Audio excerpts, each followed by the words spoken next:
Okay, so again, we're still looking at absolute value.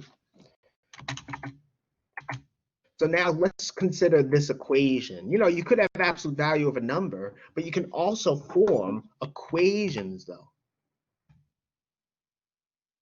You can also form equations. Just make sure it's working. So let's say we want to solve this equation. The absolute value of x equals 2. Okay, well, what is that equation really asking us? It's asking us to find all numbers, right? So that when we plug in for x, the statement is true. In other words, we're looking for all numbers that when we plug into, if we plug in for x, we get a true statement. So we're looking for all numbers whose absolute value is 2. Well, again, there are 2 numbers out there. If you think of it in terms of distance, this is actually pretty easy to solve, right? You want all numbers whose distance from 0 is 2. Well, if you go 2 units to the right, you get 2 itself. So 2 itself is 2 units from 0. So 2 has absolute value 2. What about going to the left? Going to the left, you end up at -2. So -2 and 2 both have absolute value 2, and they're the only numbers, mostly because we're restricted to the number line. So this equation has 2 solutions. Now that was fun. Well, then you're going to love this. What about these? What about this inequality? So here we're looking for all numbers whose absolute value is smaller than 2. In other words, you want all numbers whose distance from 0 is less than 2. So we want all numbers that are that are less than 2 units away from 0 on the number line. We want all numbers less than 2 units, less than a distance of 2 from 0 on the number line. Well, 1 is an answer, right? 1 is 1 unit from 0, less than 2. -1 is another answer. I mean, the only difference is that you move to the left. -1/2, that's a solution. So is 1/2. In fact, everything between -2 and 2 is a solution. Right? Every number between -2 and 2 is less than 2 units from 0. So in fact, we want this, which gives us this. We're looking for all x strictly between -2 and yeah. It says -2x to -2. Should be -2x to 2. Yeah, I should fix that. Thank you. Thank you. Awesome. Right. So again, we want all numbers between -2 and 2. Because if you're between -2 and 2, you're going to be no more than 2 units away from 0. So we have this interval. You know, if you go to the right, less than 2 before 2, you're less than 2 units from 0. To the left, if you stop before -2, you're less than 2 units away from 0. So we get this interval. Okay, now that gives the idea to the next slide. Next slide here, this kind of generalizes it a bit. Basically, we can form equations and inequalities involving absolute value. I mean, you could have the absolute value of x, but here, let me just say that w is any expression, algebraic expression in x.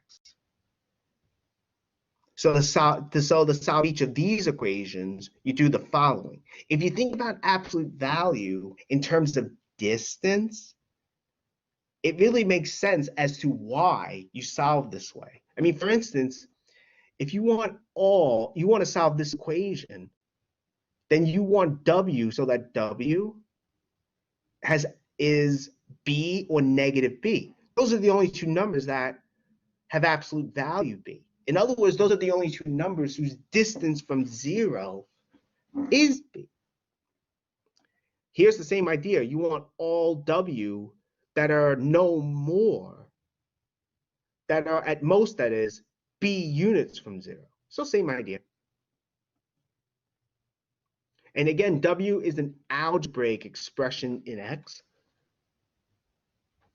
In the past, I've also done the absolute value of w greater than something, or greater than or equal to b. That's a little, it's not terrible, but for time consideration, I'm only doing this. Okay, so that's not so bad. Let's do an example. So let's say we want to solve this equation, right? So w would be 4 times x plus 9. So w for us is 4 times x plus 9.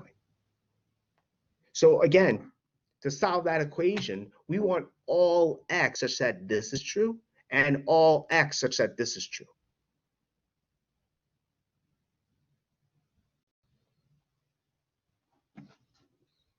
Right? Because the only two numbers whose absolute value is 3 and negative 3. So we solve the first one, right? Again, it's the same thing. You just get x all alone, right?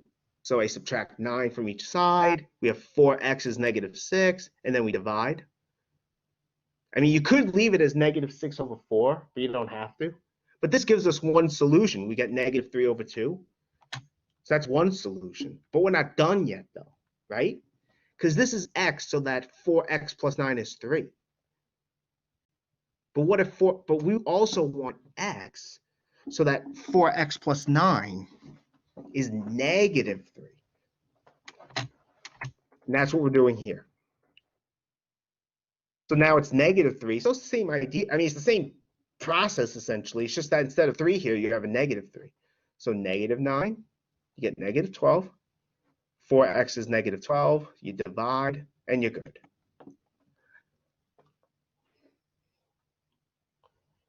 Okay, so that's good. So again, notice here we get two solutions, right? We don't have just one. We have two solutions. You don't have to graph this either. I mean, I guess the only way you possibly could graph these solutions is you just plot them on the number line, but we're not going to do that. Here is another example, okay? So in this case, we have absolute value less than or equal to 1. Well, again, if you go back to, let me see if I can get to it. Here we go. So you have absolute value less than or equal to something. This is actually why I do compound inequalities, because you can see from here, you get a compound inequality. That's what I was trying to show you in the first example. Excuse me, the second example.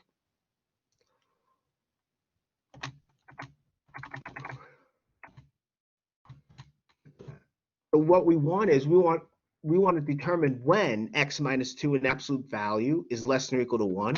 So again, that means we want to determine when x minus 2 is between negative 1 and 1. Okay, that's actually pretty easy, right? I mean, you just want to get x all alone. You know, you want to get x all alone in the middle. So for 2, we can get 2 out of there by just adding to each side. And hopefully you can see that x will be greater than or equal to 1, less than or equal to 3. So this is so we have this inequality, this compound inequality, right? We just add 2 to each side. And from here, what do we get? We get this interval, our solution set from 1 to 3. Okay. Just hold on. Let me just check something. Okay. All right. So here's another one. Okay, so again, it's the same idea here. What we want to do is we want to solve another absolute value inequality. And again, basically what's going to happen is it changes into a compound inequality. That's really what I'm trying to say. I mean, why it does, I was trying to explain that using the idea of thinking of absolute value as distance, right? So here, for instance, we want to know when whatever's in here has absolute value at most 5. In other words, we want to know when this expression is between -5 and 5. Right? Because anything between -5 and 5 is at most 5, is no more than 5 units. Sorry, is less than 5 units from 5. In other words, anything between -5 and 5 has absolute value less than 5. So we have these inequalities we want to solve. And again, what do? We want to get x all alone in the middle. So again, you don't have to do it in this order. I mean, you could, but you don't have to. What I did again was I first got rid of the 3 by subtracting. And again, you're solving 2 inequalities at once. And why did I make it into this? Okay, that's a mistake then. I have to fix this out. Let me just see if I can fix that quickly. So this should be,